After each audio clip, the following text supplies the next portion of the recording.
Hi there, Lindsay here, the Frugal Crafter. Today we are going to do a painting of some cairns, and cairns are kind of those like stacked rocks that you see on the beach or sometimes on hiking trails. And I had this request from a viewer who sent me a linked her photo on Unsplash, and her name is Jenny Geltart, and I thought that actually this would be a really fun project because I love to do rocks, and I'm making these rocks a little bit bigger and rounder so I can really play with some paint in there, and I just thought it would be a really fun subject to do. And basically I'm just drawing very random kind of flat ovals on one another. And you can have some angular edges just to give it a little bit more interest and texture.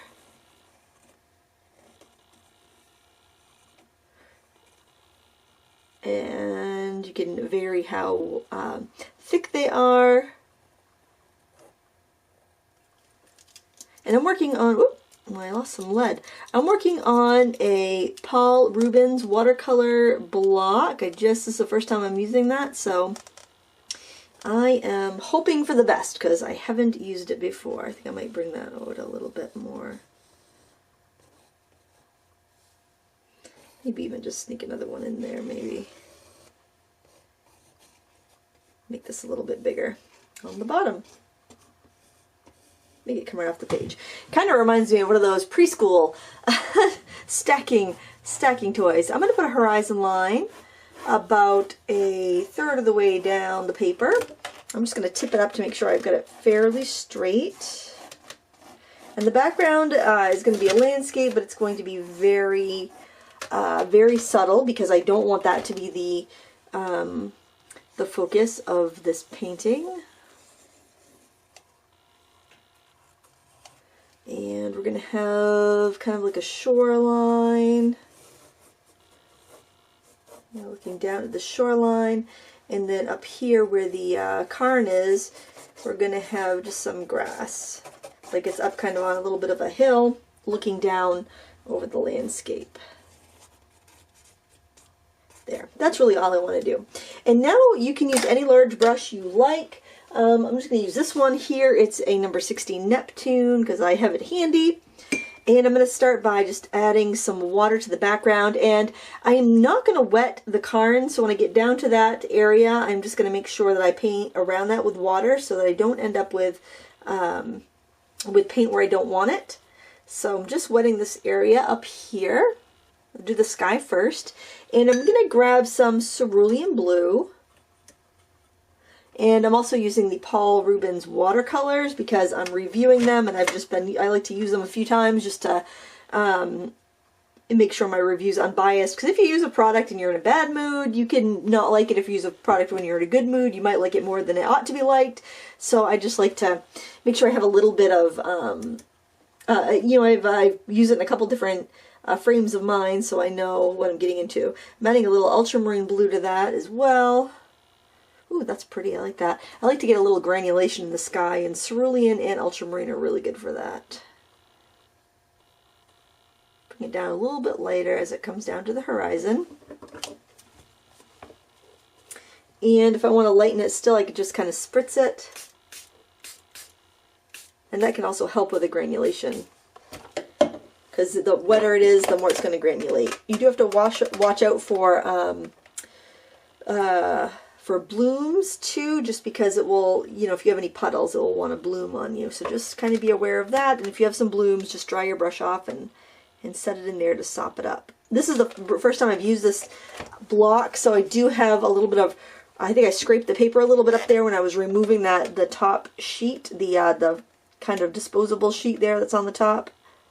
Because I didn't use a palette knife, I actually used a credit card scraper, so I got a little rough edge there, but I don't think that's really going to make much of a difference. Now I'm going to go into the water, and I don't think I'm going to pre-wet it. I'm going to use those same colors. I might add something to it.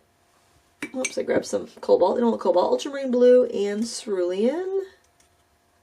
And I'm going to add a little bit of burnt sienna to calm down the color a little bit. And now I'm just going to bring this in here.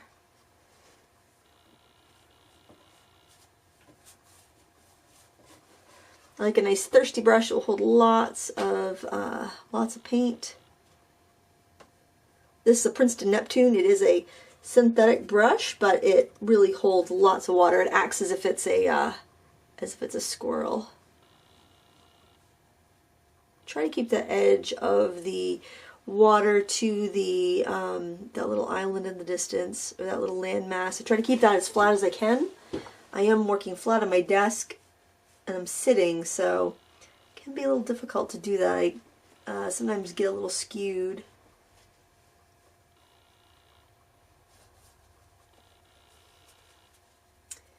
And just going around the Cairn here.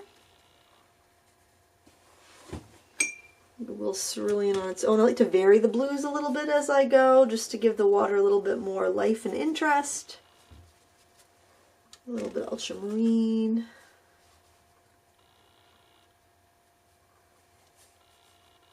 And as I come towards the shore, I will be just grabbing some of the burnt sienna and letting it kind of neutralize a little bit. So as you meet the shore, you'll get a little bit, the water will get a little more transparent as it's more shallow. You'll be able to see some of the sand underneath and the rocks. Apparently this picture was taken in Australia, although it does, it looks an awful lot like our beaches in Maine, being kind of like rocky and not sandy. I'm going to add some yellow ochre and some burnt sienna. And I am being really loose with this background because the focus is going to be the rocks, and I just want to get this in as far, just to have something kind of in, because I don't want to just have a white background. Okay, now what I'm going to do is actually spritz it with my spray bottle so I can loosen it up a little bit more. I love what the paper and paint is doing. It's got a really nice quality to it. I really wanted to try this out because I've never used this paint or paper before. And I also want to get some of this this mass back here painted in. So I'm going to mix my yellow ochre, my ultramarine blue, and my cerulean. So I end up with this really dull, cool green that is very desaturated. And that's going to go up here. I'm going to leave a little bit of shore there to have a sandy shore. And I do have to be careful that when I come to the water, I either leave a little gap of white or it's going to bleed in, which really isn't a huge deal because I do want a loose background.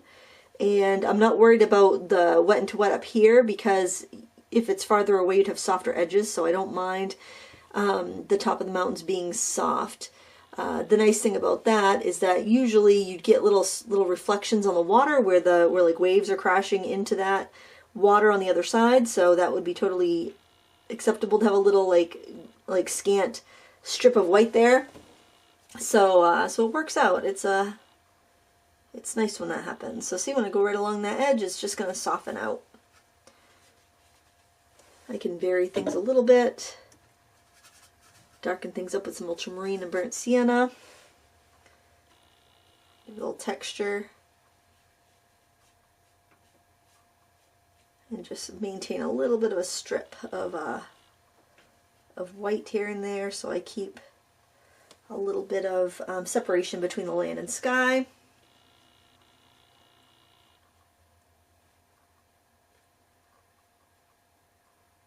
And I'm just going to continue it over here, let them bleed together a little bit so I don't have anything really dissecting the Cairn there where I want it to be nice and in focus. Okay, check for puddles. Make sure you don't have anything there you need to sop up that's going to back run. You can leave little sparkles like that if you want to. If you don't like those, clean and dry your brush off and then just kind of smudge the color over. And that will get rid of those. Like if you don't like that, just kind of damp brush, smudge it over. It's nice to have some, if you have some in the water, I would leave them just because it is kind of nice to have that in there a little bit.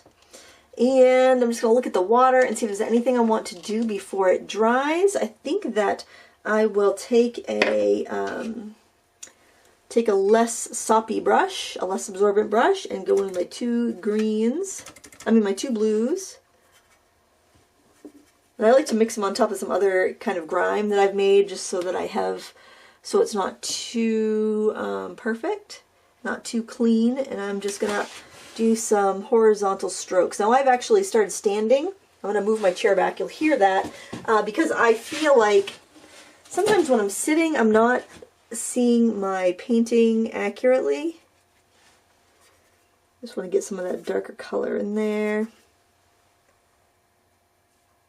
And if your brush is fairly dry, you can control your line. So if your brush is drier than the water and paint you have on there, you're not going to get blossoms. And you can maintain a little bit of control.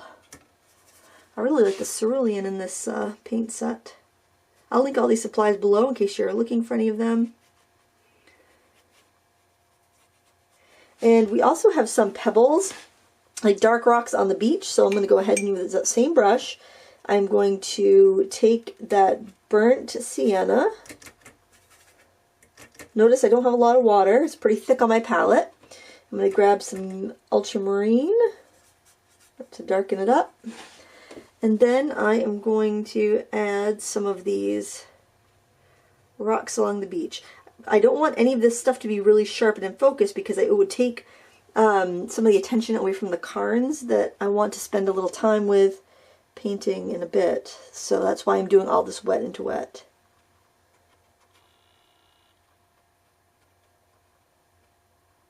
So we're just suggesting what's going on there. I do want a little bit of a shoreline there. I want it to be really light. So I'm going to take some yellow ochre, just add a little bit of that brown to it. I don't have much paint on my brush. Add some water to that, but then blot it so I don't have a lot of water. Just add the water so it's light enough. And then just put that in there so we have that kind of just like wrap around shoreline happening. And let's see, I'm seeing if there's anything else I can do right now while it's still wet. I could do some little gray pebbles here. Just picking up the blue and brown and dabbing on a little bit of pebbles.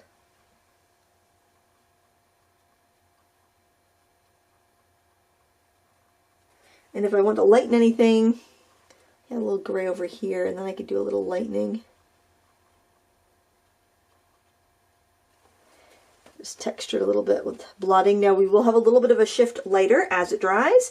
And what I'm going to do is let this dry, and then we'll come back and work on the foreground. Okay, this is pretty well dried. I'm going to go ahead and work on the grasses around the cairn because I'm just the person who likes to get I like to get all the background in first. That way I don't have to try to work around something that I've worked like a long time on. I'm going to add a color to my palette. I'm going to add some sap green, which is a nice vibrant color. And I'm going to mix that with some ultramarine blue, so I have a really, really deep dark green. And I'm going to put this in like pretty much full strength here in the shadow. And I think I might add, I feel like I want to get a red in here or a mauve in here. I think I will go with, I think I'm going to go with a red just because it's going to be a little more versatile. So I'm going to go ahead and mix that into, get this really, really deep kind of purple color and really have a dark that I can work from. And that's going to go right in around here. I've got the purple in, so I'm not worried about having any weird shadows. I'm pretty much working wet on dry, but it's quite wet. And I'm trying to maintain it all the same wetness so I have, so I don't end up with any blooms. So if you're looking like one area is wetter than the other, then just kind of keep stirring that up a little bit. You don't want to have mud, but you want to make it so that you're going to have, you're not going to have one area drying out before the other. I'm going to drag this bead of paint out a little bit. And I'm going to grab a skinnier brush so I can pull up some little wispy grasses, because this is the same kind of focal point, or the same distance on the same focal plane as the Cairn, so I want to make sure that I've got details here. And I'll also use the back of my brush to scrape in some grasses, because that will give me some really great detail. And I find that I get a little bit more natural of a look with grasses if I use the back of my brush as opposed to a credit card scraper, just because I might get some little white highlights and it just looks a little more natural to me. But you can use a credit card scraper or a chopstick or whatever you happen to have, a toothpick or, what have you. I'm going to do the same thing over here. That was a good practice area because you have less space to deal with. So over here, you're going to just need to make sure you have more color so you're not letting anything dry out while you're working. So let's get our purpley mix done, which is the nice crimson red and ultramarine blue. And then we'll have the sap green, and then probably some sap green and ultramarine blue too, so that we have, we have plenty to cover that. Because I'm using quite a bit of paint there. We want to make sure we're not stingy because it does shift a little bit lighter. And pardon me, you can actually go to a soppier, juicier brush for this, and that way you don't have to worry quite so much about running out or not being able to cover it. I think I had a little brown in this brush before, but that's alright. We have all kinds of colors in this piece, and it would be a color I've already used, so I'm not going to worry about it.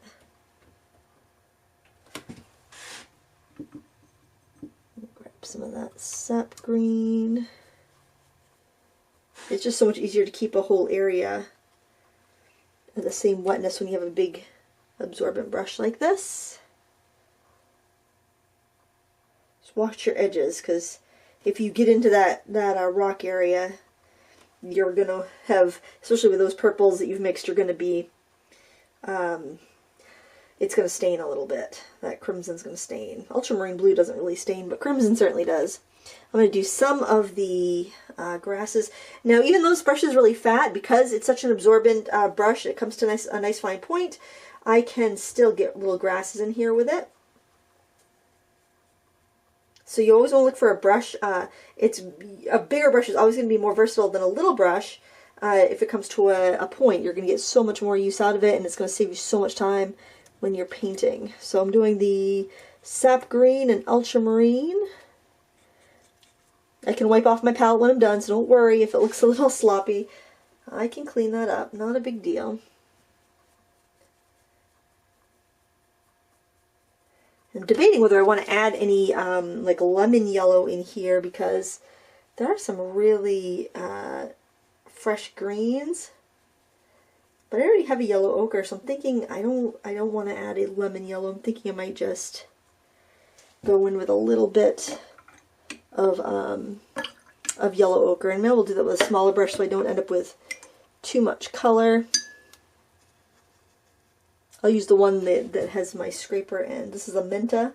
These are a great bargain. I really enjoy these brushes. They are available from Royal and Langnickel, but the only store that I know that sells them, I think you can get them on the Royal and Langnickel website, but the only store that I know that sells them is AC Moore.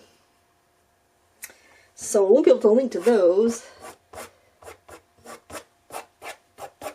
I guess I could link to Royal and Langnickel. And I think they sell worldwide. Okay.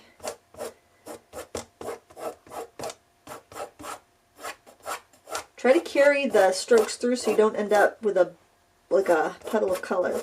But here, I'm getting much more of a resist, like I'm squeegeeing out the paint, so I'm getting lighter lines, which is kind of nice because this is such a large, dark area.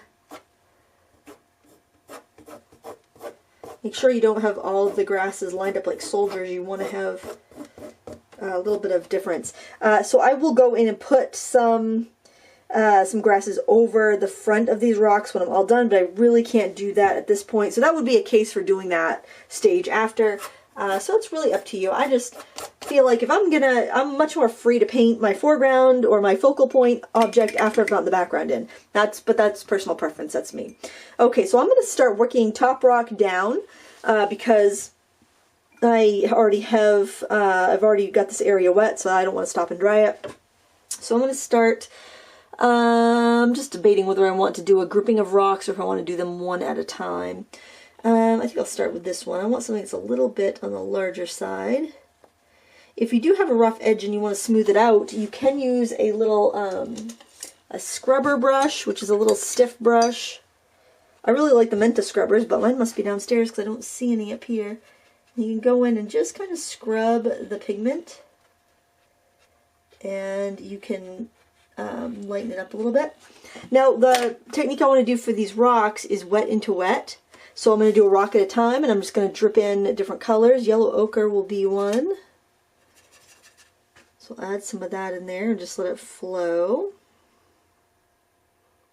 I think I'll add a little bit of that red. Maybe mix it with a little yellow ochre. And I can really grab anything I want from the colors I already used, or even from my dirty palette. Oops, it was this color that I was using.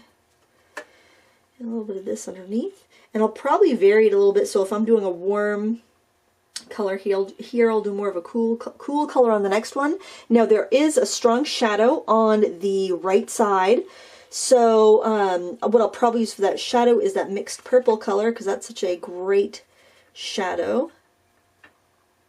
Ultramarine blue and that kind of crimson red. And I can put some of that in at this point. I'll probably go in with a darker shadow later after I've got everything painted, like a wet on dry shadow.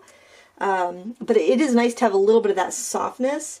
So I'm going underneath, and I'm just making sure I have much more of that color on this side. And I'm going with smooth rocks up here anyway. I might have some more texture down here. Now, if you get like too much of the color, just wipe your brush off and just kind of guide it back.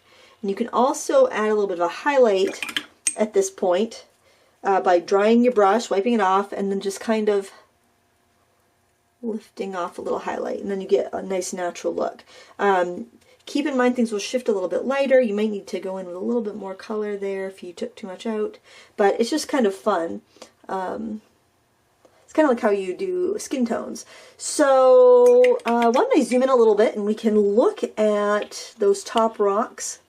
We can do those few. So now I think I'll skip to that one.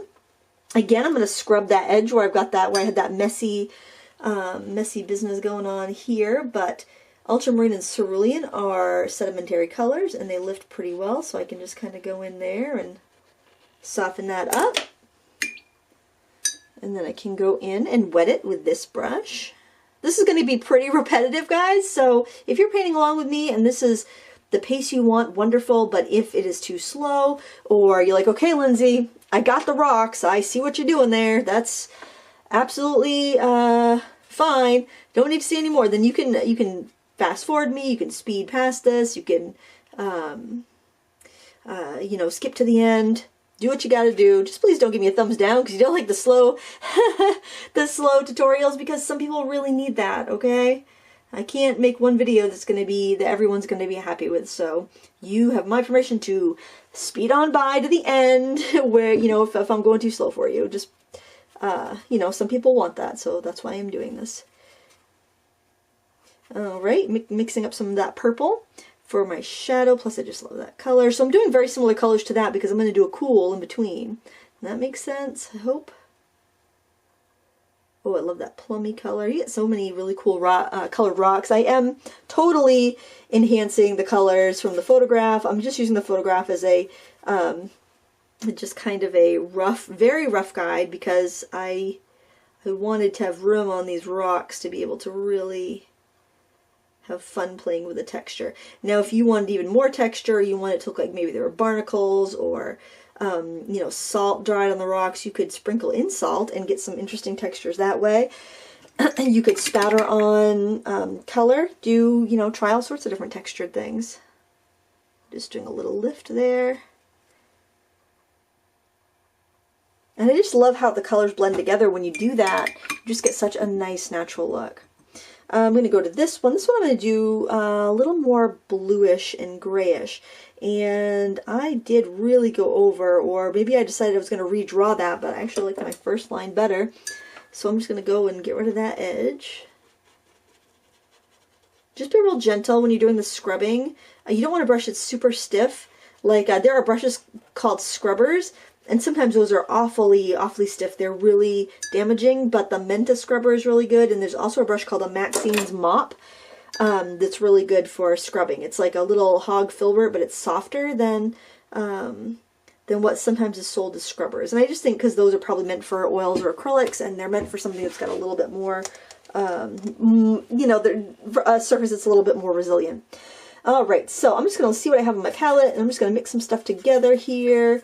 So it was like the ultramarine blue and the burnt sienna, and there was a little yellow ochre. I ended up with this nice neutral color. I think I'm just going to put that all over the rock and see what it looks like.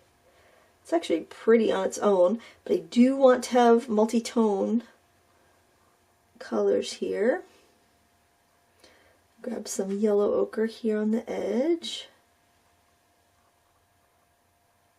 Now sometimes when you scrub, you can damage the surface. I feel like I might have done that there, because see how dark that yellow ochre is looking where it went over that area that I scrubbed? So that's something you have to keep in mind. I also think maybe a little bit of a peach color would look good there. That red is super intense. So I'm picking up a little brown, a little yellow ochre with that. There we go. That's a nice peach color. I got into that rock above, so what I'm going to do is wrap my paper towel, make a little point, and just going to lift that off. And now I'm going to go in my dark. I'm going to use the ultramarine blue and some burnt sienna and make myself a nice dark and go right in the bottom and just get that soft natural shadow that we will probably glaze over with a deeper shadow later. And this rock is overlapping, so I can actually go underneath this rock a little bit. Get a real nice nice look there. And I find if I dab in my color so it just kind of drops the paint in there, I'm going to get a better granulation. I can already see the granulation happening in some of these. It's just really pretty. Ultramarine blue and burnt sienna are wonderfully granulating colors, and if you have those in your mixes, you're going to have that texture, which is really pretty. Let's see. I didn't do my rocks, obviously, just like the ones in the picture. I'm going to do this one right here, more of a yellow ochre color. It helps take stuff from your mixing tray because it's going to be a little bit more natural looking rather than taking the pure pigment, because a lot of the colors in the set are single pigment colors, so they're just going to look a lot, they're going to be a lot more vivid. There. And now I think I am going to dry what I already have here, and then we'll be able to work on the bottom rocks as well. Alright, I'm going to start with this little bit of rock here that's kind of going off the page, because I thought that would look kind of nice if things were just kind of floating off the page. And I'm going to mix up a nice dark with, again, my ultramarine blue and my burnt sienna. So I have that beautiful dark, cool, granulating blue. Of course, you know, it could be warmer if you decide that you want to have more of a more brown than blue in there. And I'm just going to give that a color, and I'm actually going to bring that over into where I have painted the grass on the left side of the Cairn here. I hope I'm pronouncing that right. Let it kind of disappear. Let the edge just be filled in by the viewer. Also, I feel like I want a little bit of purple. I love that beautiful purple with the crimson and the ultramarine. Get some of that in here too. I'm wondering if these colors may not have oxgall in them, because they just kind of like stay put where you put them, and then they granulate and do some beautiful texturing. So I'm thinking that that might be the case. I'm not sure. I'll have to look into that before I do my review and see if I can find some information about that. Get a little bit of that earthier yellow ochre in there. Alright, I'm going to skip up here because I can let that dry. Sometimes I find that if you use a heat tool to dry, it can reduce your granulation. So you can use that to your benefit. If you don't like granulation that much, you can use a hairdryer or heat tool. Hold your hairdryer back a bit so you don't blow your paint around. But that can lessen the effects of granulation if you don't like them. I happen to really like the effects of granulation, so you know, I'm using a heat gun purely for convenience, because I want to get it dried quickly. And just be gentle with the scrubbing. I'll soften that edge so I don't have like that beach kind of fighting shape-wise for that area. That's another reason I like to use granulating colors, because they tend to lift in my background. So if I need to kind of smush my edge back where it belongs, I have that little bit of flexibility. So watercolor is not, once you put it down, that's it. That's the only chance you get. If you use certain colors, you can have a little bit more versatility there, and a little bit of correction ability. Some of this pretty. This is the yellow ochre plus a little burnt sienna plus a little crimson. Let's do a little brown in here. Let's do a little bit of that purpley color too. And notice how I'm kind of mixing in mud purposely, because I want neutrals. Okay, it's only mud if you don't want it. Otherwise, it's a neutral. Okay, so don't worry so much about mud when you're doing this project, because you're going to want those neutrals. Warmer colors are easier to make neutrals with. That's another thing to just kind of keep in mind. So if you're struggling and you've got reds and blues and all these different colors, look for your warmer colors. They tend to be more opaque, and they tend to go neutral. They tend to neutralize easier. They're also more inclined to mud. So if you're also in a situation where you're trying to get bright colors and you find that you keep making mud, try to stick with your cooler tones. So like if it was a yellow, use a lemon yellow, which is cooler than a cadmium yellow, which is warmer, more opaque, and more likely to make mud. And of course, a lot of that just comes with painting experience, and the more you paint, the more you're gonna get a feel for that.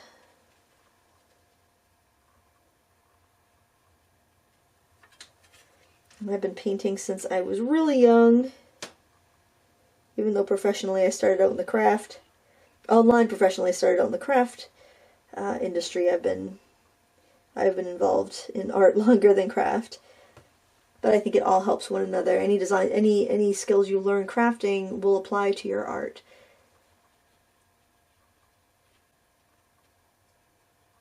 There we go. Now I am seeing some texture on these larger rocks at the bottom. And for rock texture, I do like to use a credit card scraper. And I did have one on my table a second ago, but I guess I'll have to get my backup credit card scraper, because I don't know what I did with it. I used it to take that top sheet off my paper pad, my paper block. And I'm just going to put some little cracks and crevices in the rock. Not a ton, just to get a little bit of texture there. And then we can add more when we go and overlay, do any glazing. But look at the gorgeous texture there. I just think that that's so pretty when the paint just does that automatically.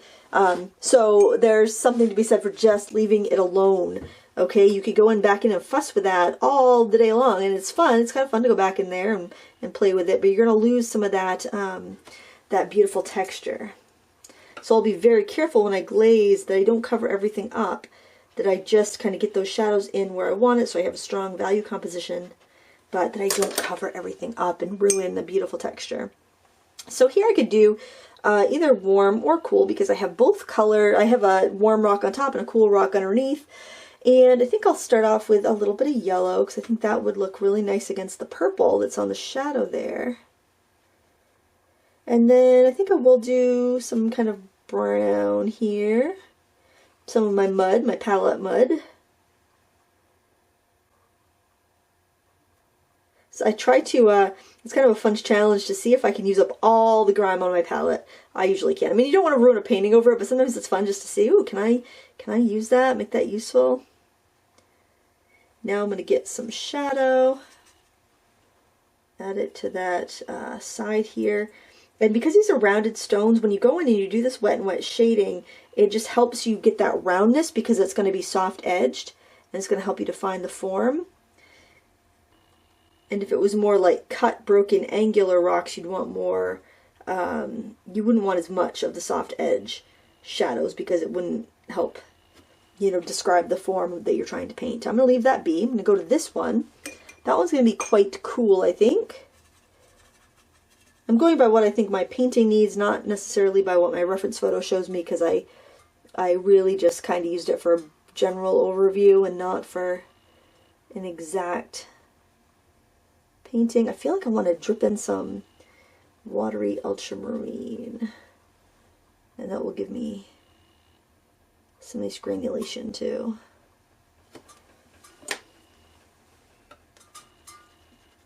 Scrub that edge a little bit to get a little, to carve out that form where my background got a little out of hand. And then I want to make a less watery paint for my shadow, so I'm just picking up the ultramarine and burnt sienna with very little water, and then I'll just add that to the bottom there and let it softly blend in on its own, trying not to wreck anything I've done already.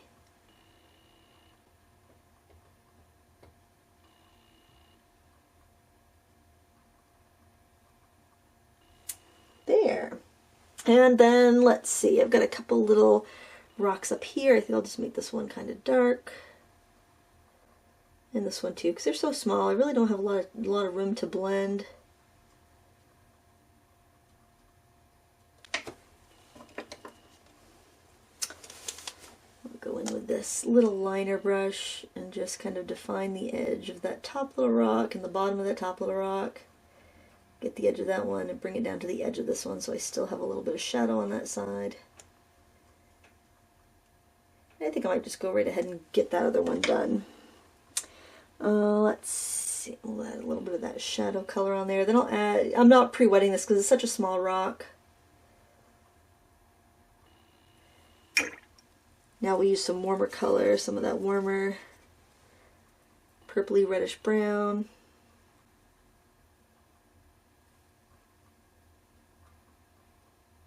And where, see right there where it looks dark, where I'm kind of overlapping, I'm going to go in there and scrub a bit because I want to disturb that paint in the background so it doesn't look like I've just overlapped that rock, so it looks like that rock's in front. I don't want to see the background. And maybe just a little dab of yellow ochre in there. Ooh, I like that. And I was dabbing over because I saw a blossom coming and I wasn't sure I wanted that blossom. Although I think the blossom would have been fine. Oh, now I think I want a little red in there. A little of that mixed reddish purple color. See, you can play with those and mess with them and then end up ruining them. So I'm just going to like back away from the rock before I screw things up. Okay, so now I'm going to go to this rock down here. I am going to pre-wet it because I've got quite a bit of space. And I think I might carve the edge out a little bit here. Ooh, ooh, you know what? That is not... We'll see what happens. That's not completely dry, so I'm kind of gambling here. I just left a fingerprint on it, but I actually think it looks kind of cool because sometimes you get those rocks will have, like the rock's been in the sea and it's got a barnacle on it or something, so I'm actually going to leave that be. I'm going to try just to maybe leave a little bit of a gap between that top rock and maybe that bottom one too, because I will end up be putting some shadow in, so I think I'll be alright. Let's see what happens when I go over this green. Oh, it's pretty much alright. I think I scraped it into the surface of the paper, so I think it will be fine. This has been really fun to paint. This is not something that I would have typically painted, but when a viewer requested it, I thought, you know what, that's kind of cool. I think I would enjoy painting that. So you never know.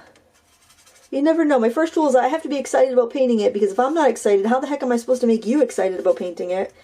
And then my second is, well, really that's my only rule. My first rule is I have to, if I'm not enjoying it, how can I expect anybody else to watch it and enjoy it?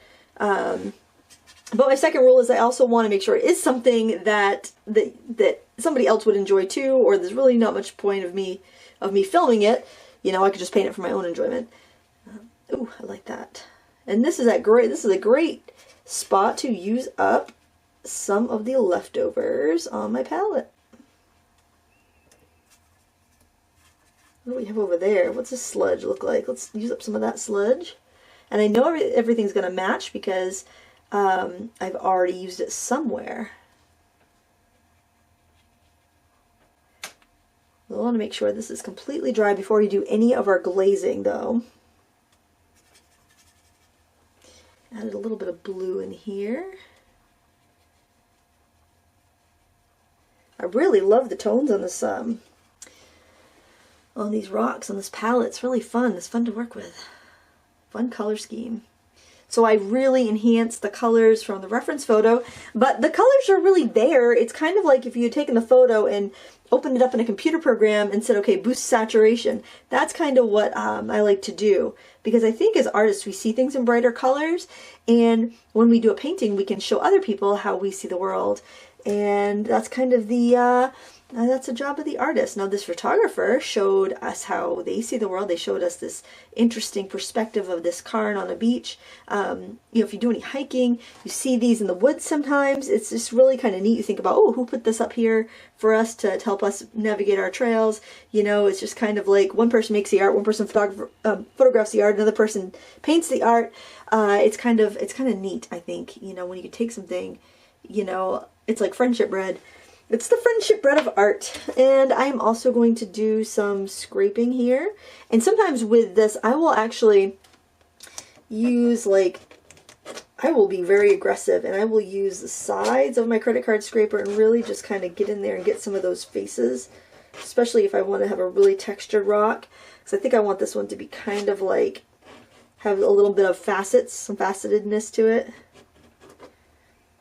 And whenever you scrape the paper like that, those scrapes are going to be there when you go to paint over it. Those are always going to be there. You can't just scrub those out. So that's kind of neat too, because you're painting a visual texture, but you're also putting a physical texture on the paper.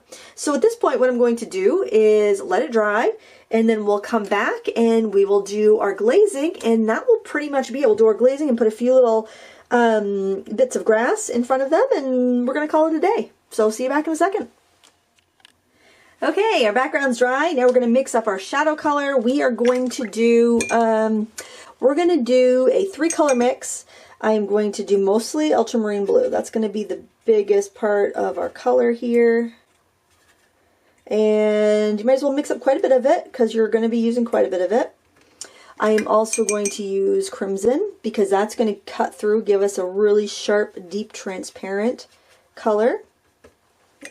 Beautiful plum there. I'm going to use some burnt sienna. That's going to make it a little bit more earthy. It's almost a color of like a deep burgundy brown, like a maroon. I'm going to add a little bit more ultramarine to it, and there we got this beautiful beautiful dark, cool, purpley gray. Okay, and I'm actually going to start at the top and work down. I'm going to move to a smaller brush just for these top few rocks. And the reason I'm going to do this is because I find if you start at the bottom, you might be a little timid. And so if you start at the top, you can kind of get that timidness out of the way, because you don't have a lot of room to work here. So I'm just doing this as a hard shadow, hard edge. I'm working on dry paper. I'm carving the edges out. Being careful, because I love so much of the texture that I don't want to lose a bunch of it. Bring this around to the edge. Lift on your brush as you're pulling across, so you end up with a lighter line towards the edge there.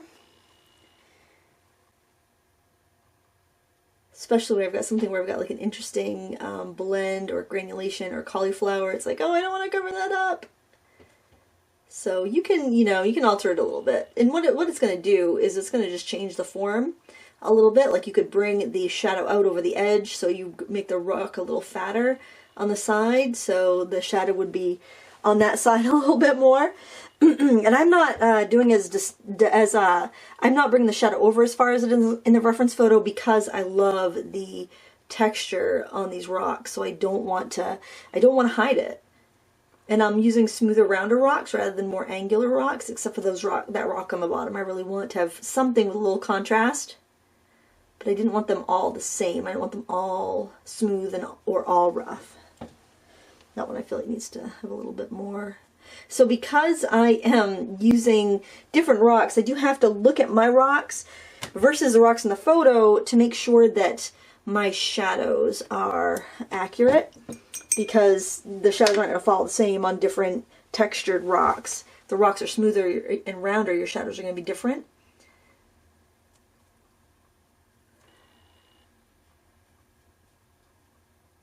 Just lift up on that brush as you come around. But all the shadows, I mean, they're all going to be, it's all still going to be coming from the same side. The light's coming from this way, the shadows are on this side. So I still have to keep that, I do have to keep that in mind. I can bring, if I bring some over a little bit, it will look like the rock on top. Like this rock here looks like it's overlapping this one, so I could start this one in a little bit more and have that top rock casting more of a shadow. So the shadows that you put on are going to change the shapes a little bit.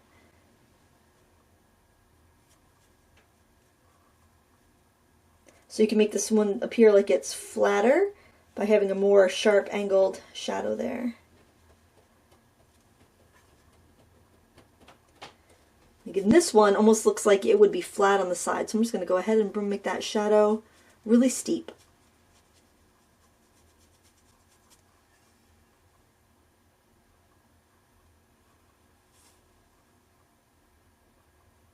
And just make sure your edges are nice and smooth, because that could really make or break a painting.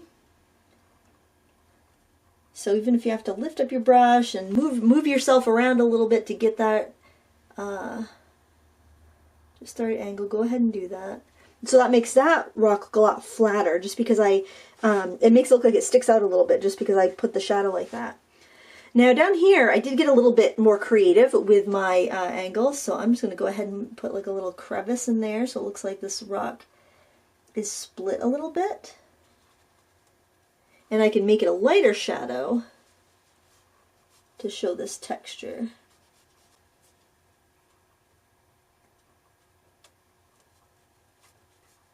I can dry brush with the edge of my paintbrush. And by putting a really light shadow, it just shows like that maybe you have an indent. Let me mix up a little bit more because I did run out. I knew I'd have to mix up more. I always do. And I always need more blue, more ultramarine. Ultramarine always needs to be replaced. Ooh, that's more purple, but I think that's alright because we're further down in the picture. It would be a little bit darker.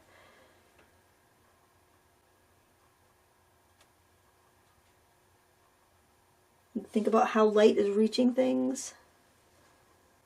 Oops.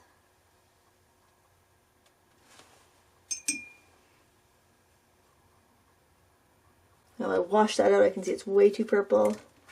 Need more blue and brown.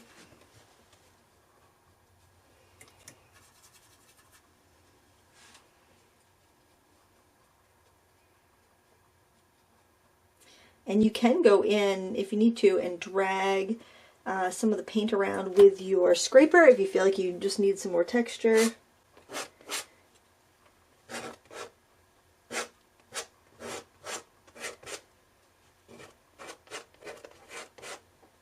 And that just can give you some really interesting shapes.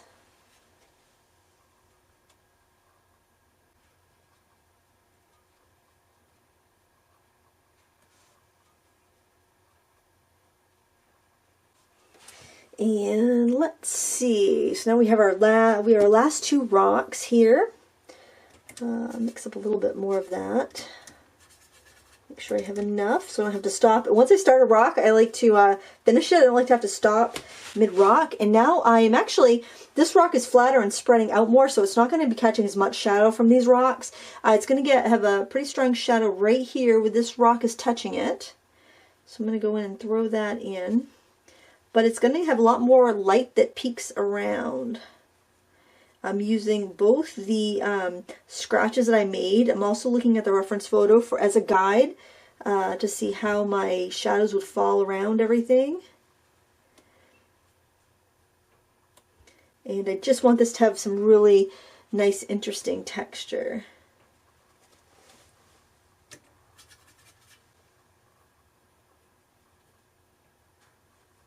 And you can go back in with a scraper like we did before if we need to move things around. Because I did all that scraping on there, I'm not so worried about keeping all of the surface texture like I was up there, because I was really loving how those colors had just naturally dried.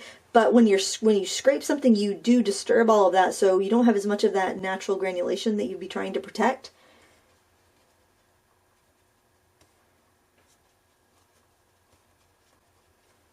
I feel like since this is so much wider, a lot more light would be able to seep over the edge.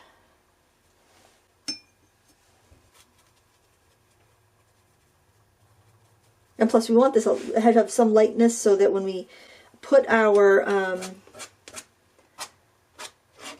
grasses over it, that they'll be able to stand out and show up. And then we'll get this little shadow right under this rock on that bottom piece.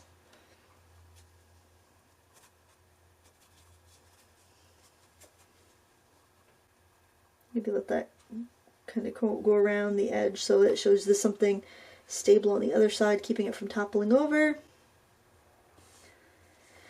Okay. Oh, I really like the way that's looking. And then I think I just want to take some sap green and wisp a few grasses over that. And I don't think I even need to dry it. So I'm just going to use this little liner brush. I'm going to grab some sap green. I'm working my brush in the pan a little bit to make sure that I really have a lot on there. It's nice and thick. And I'm just going to pull up a few little grasses. I think I need to tone it with something because it just seems on its own seems a little too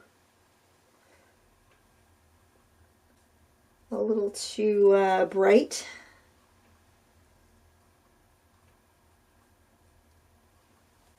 I feel like this brush has a little bit of a hard time on this paper. It feels like it's a little bit rougher.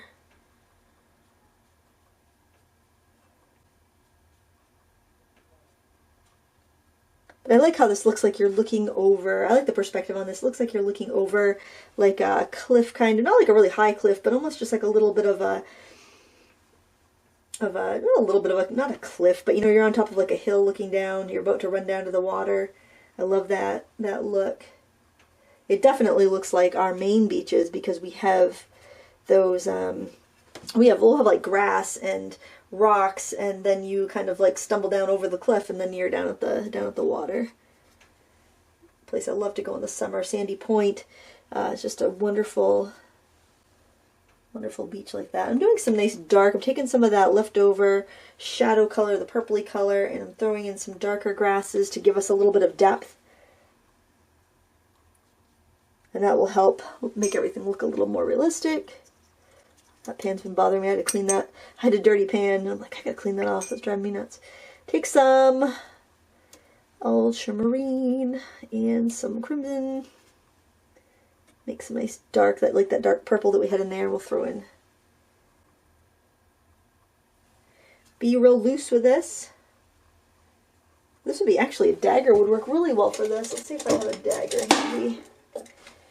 I've knocked so many things in my trash can today. It's crazy. I don't know if I have a dagger brush in here. Yeah, I probably should find that stuff before I turn on the camera. I did find a longer liner though. That might look a little bit better. Don't mind me while I ruffle through all of my brushes upstairs.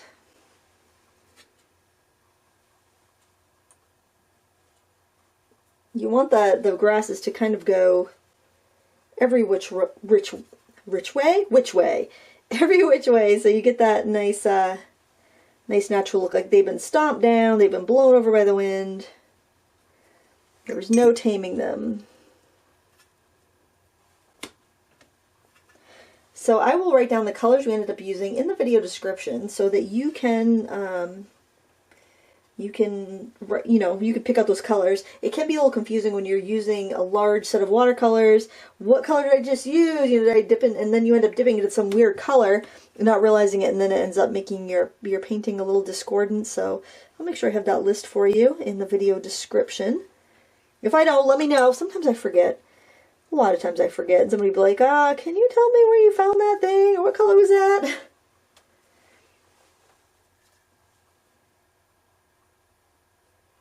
And there, that pretty much does it. I mean, you can fuss with it as much as you want. You can go and add more details to your rocks if you want to. I think this looks really fun. I love how we have this really contrast. We have this really detailed area, and then we've got just fuzzy out in the background. Of course, you could have it more, you know, everything more in focus, but what that's going to do is flatten out your picture. So when you have a sharp focused item and then everything else just kind of gets fuzzy, it pushes all this back, it brings us in focus, it gives you a longer depth of field, so it makes you feel like there's a little bit more perspective and you have a little bit more depth in your scene. So keep that in mind next time you're painting a landscape. Keep those things far away fuzzy, things close up, nice and sharp, and that's going to give you a nice realistic perspective and a little more interesting to look at. A lot of times when you take a photograph outside, it's bright and sunny, so your camera naturally puts everything in focus. The aperture shrinks right down, so not too much light gets in, and that makes everything nice and sharp. And sometimes that's not what you want to do when you're painting, because that's not what your eyes do. Your eyes make things, if you're looking at something, everything in the back is going to be fuzzy the way your eyes work. So you kind of want to replicate that so you can show somebody else your impression through your eyes, through the artist's eyes. So hopefully you found this fun to paint, and if you do paint it and you share it on Instagram or Facebook, tag me so I can see. And that's it. Thanks so much for watching. Until next time, happy crafting.